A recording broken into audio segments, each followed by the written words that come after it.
Hey y'all, welcome back to my channel. Greetings Earthlings and all that such stuff.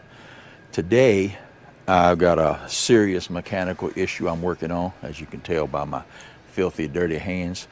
My Aquahot has been giving me a little bit of trouble. I had to replace the Zone 1 pump, which is the third and final pump in here that I have to replace, I hope.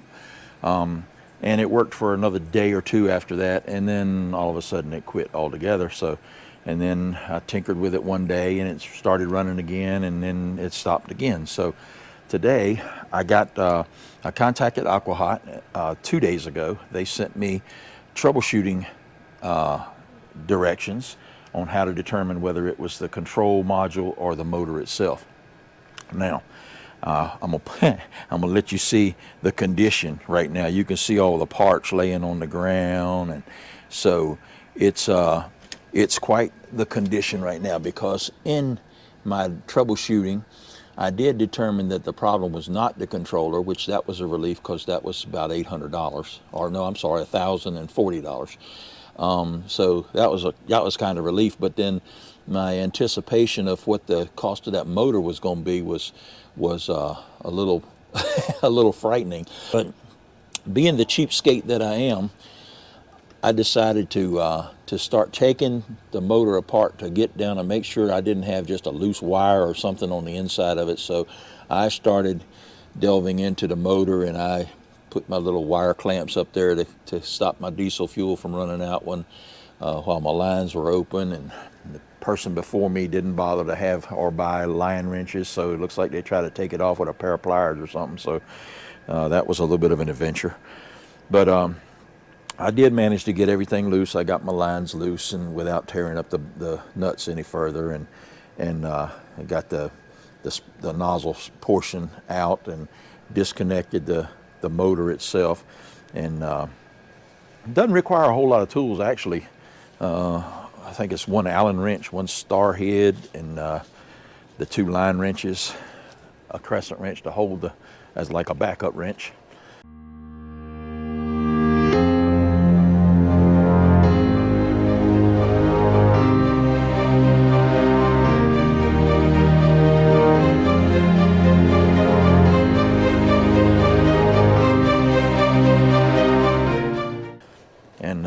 And then we come around here where I got the motor section taken apart. Now, this whole section right here is the motor section itself. The motor turns that little wheel that you see spinning right there with the gear. I don't know whether you get a good look at it or not.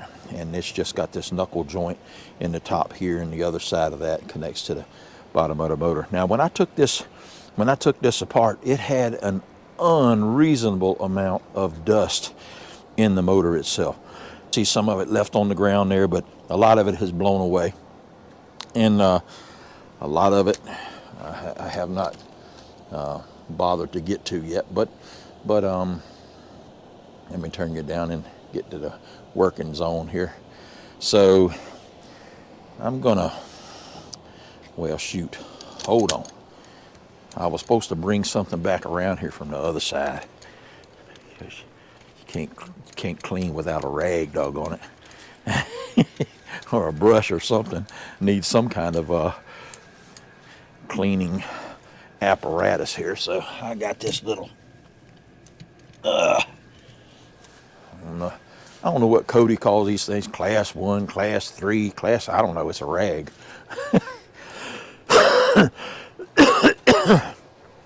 Excuse me, terrible allergies all of a sudden. But all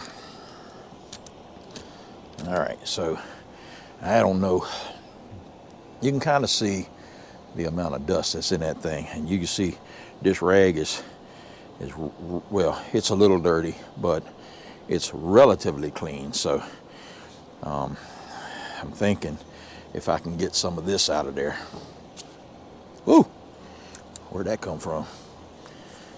Just always running into something odd. It looks like that came from right there. Got a new neighbor pulling in.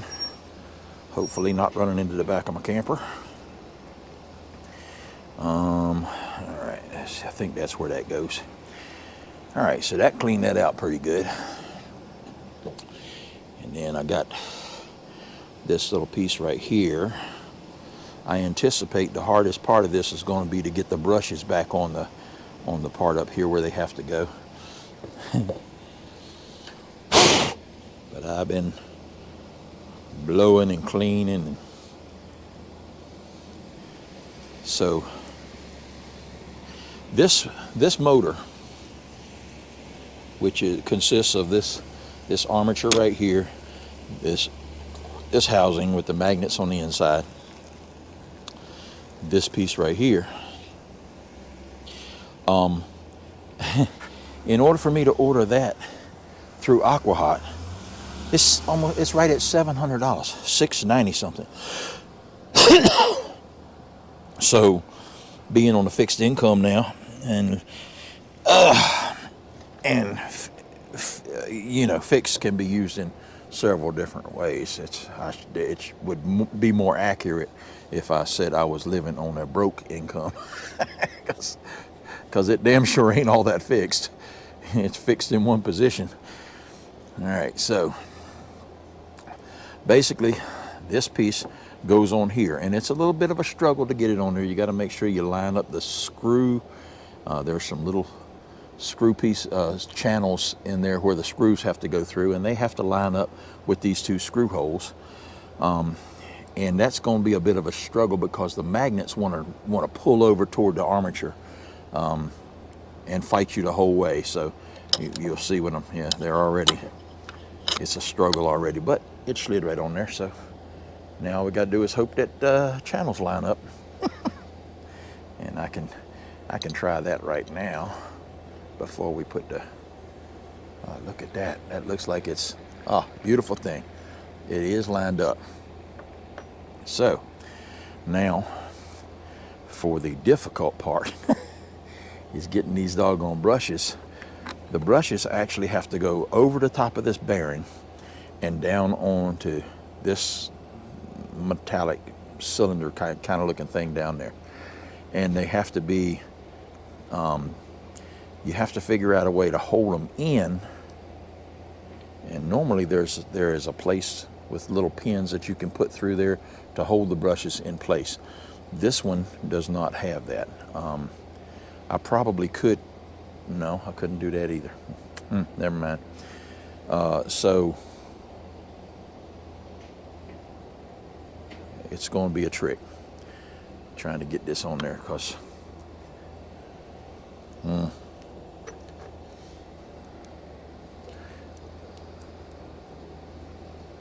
if I can get something like that,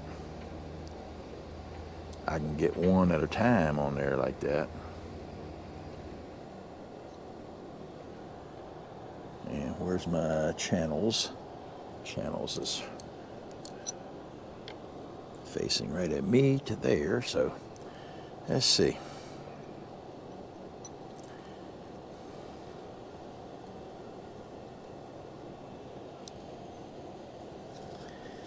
I can kind of look in the side there and see that I've got when I've got the brushes down to the point where they're on the bearing. All right, and they are. All right, that wasn't as difficult as I made it out to be. And all right, y'all, I'm back with these vitally important tools. All right, so the brushes come through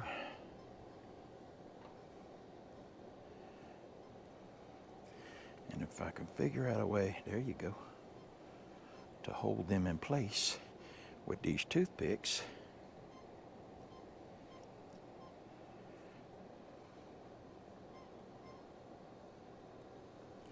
Look at that. And then I can get them started.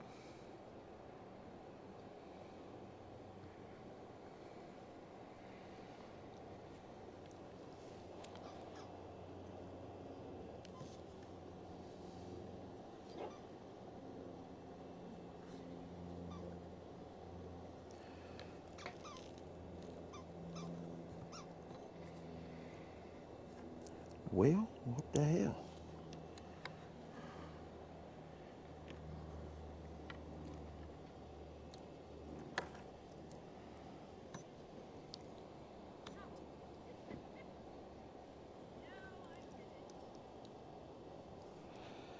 Oh, and there we go. I got the toothpicks back out. Got the brushes in place. The washer's in there this time.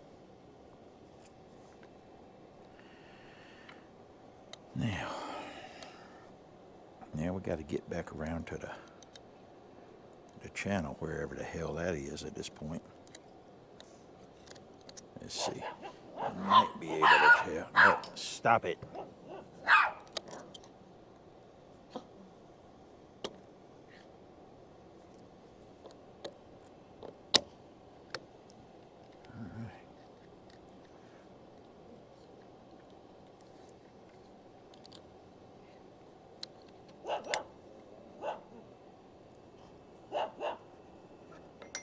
Keisha, stop it.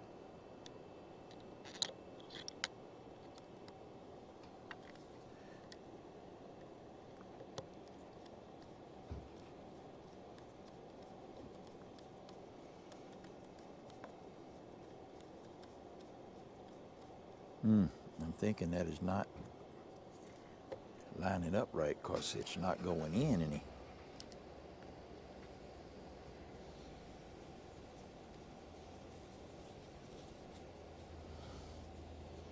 Seems to be in the right place, but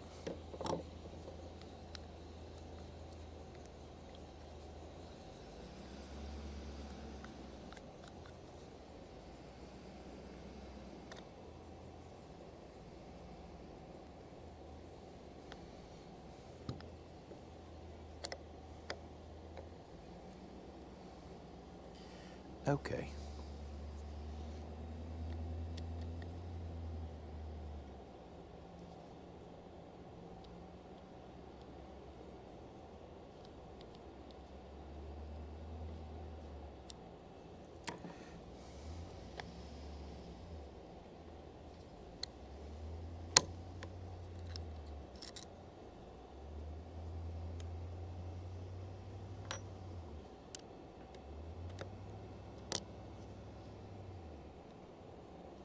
Fuck that go.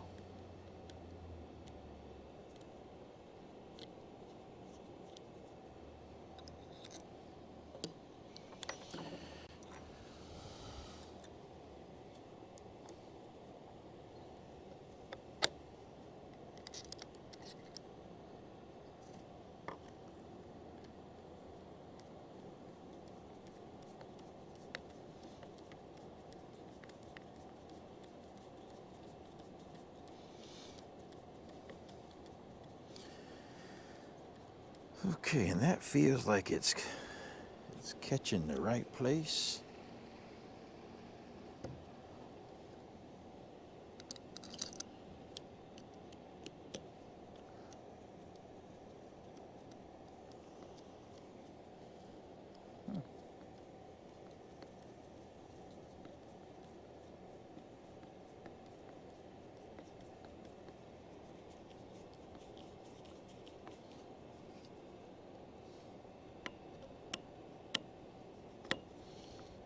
Okay, now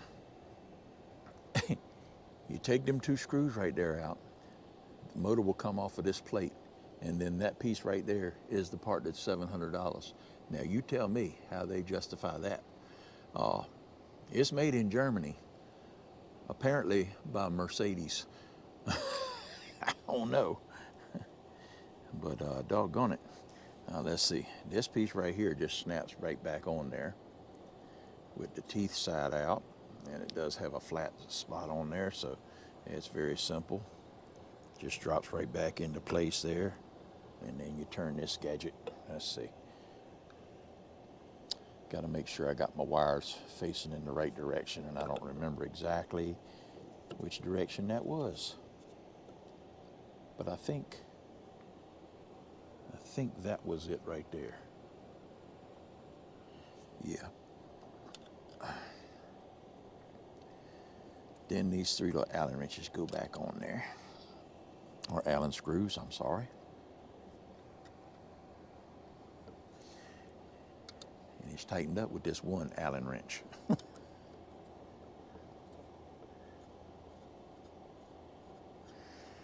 Well, I tell you what, if I plug this thing up and push the interlock button and it actually takes off running, I'm gonna be so happy that I just saved $700 by getting my hands a little dirty. And I'm equally happy that I could share with you how to save $700 if your motor goes bad. Basically, the troubleshooting procedure is pretty simple. There's a couple of wires that you have to test for voltage. You have to make sure that you have ample voltage in your coach. And with the switch on, the interlock pushed in, then you have to test to make sure that the voltage is correct at these couple of different spaces. And if you have voltage there, then the troubleshooting will tell you that if you do have voltage there and the motor's not running and the two lights are lit up on the control panel, then you have a bad motor. So that's the result that I got from the troubleshooting. But being stubborn and cheap, I'm not one to stop there. So most of y'all would probably never get to this point without me guiding you down the road. I'm like the little devil that sits on your shoulder.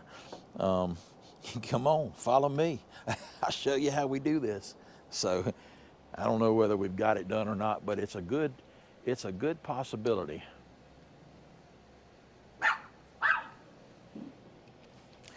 It is a good possibility that this may take care of the problem. So if I hook this up and it runs, then all I have to do is put it back together. So we shall see. Now I'm gonna try to sit you up right here looking over my shoulder. My dogs never miss up an opportunity to be on a video, I'm gonna tell you.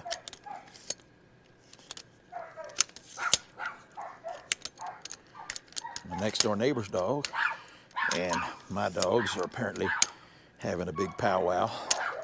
My neighbor's leaving tomorrow, so they won't see each other for a while. And all right, and let's see, I think, well, y'all, it's right about there where once again my wonderful GoPro let me down. GoPro is a very good camera. It's a very good action camera. Most YouTube content creators use GoPros in the productions of their videos. However, a lot of people have a backup camera or a primary camera that they use, and they use the GoPros as a secondary, which is probably something I'm gonna have to look into, because this is getting very aggravating that every time I turn around, the daggone thing is overheating or the battery dies or some goofy situation occurs.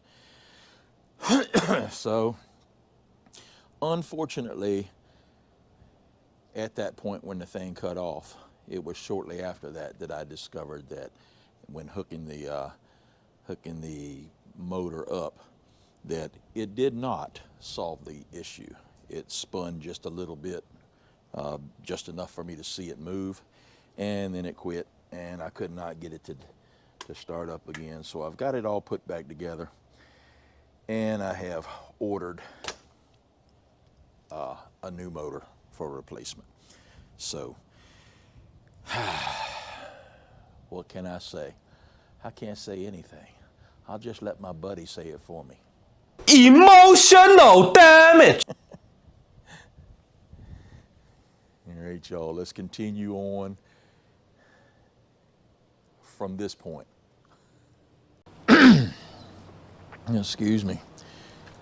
As you can see behind me, the sun is setting low in the sky, and I have to accept defeat. I was not able to refurbish the motor that's in my Aquahot system and get it up and running again. I did manage to get all the motor put back together, and I managed to locate and order the new part. Now, although I'm unable to save you the $600 and some that you would have to pay, and not to mention what you would have to pay to have somebody put the new motor in. The instructions on putting the new motor in, still good.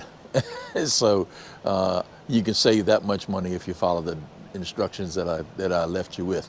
Now, save you a little more money if you look at these pictures I'm gonna put on. Let's see, let's put them right here. You'll see in this one, that is the Aquahot website, and you can see that I have brought up the motor that is the replacement for the one I've got. I think it's what, 600 plus. And then I'll put up the one over on this side, and you can see what you can get that same motor for on Amazon.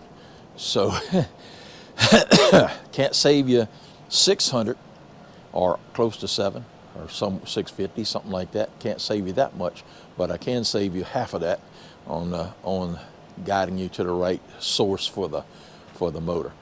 I will say, in Aquahot's defense, their tech support people are fantastic, absolutely wonderful to deal with. They will help you out any way they can, and they will sell you the $630 some motor if you need it. So if you don't want to do your little bit of research and find it on Amazon, but same part number, probably a different manufacturer. The OEM part is made in Germany, and I'm not sure where the replacement part is at, but that may be on a future video. So remember, guys, don't let the project beat you. If you're beat temporarily, just regroup, order what you need, and get back at it. But in the meantime, also remember, when camping, take only photos, leave only footprints, travel safe. We'll see you next time. I am Charlie.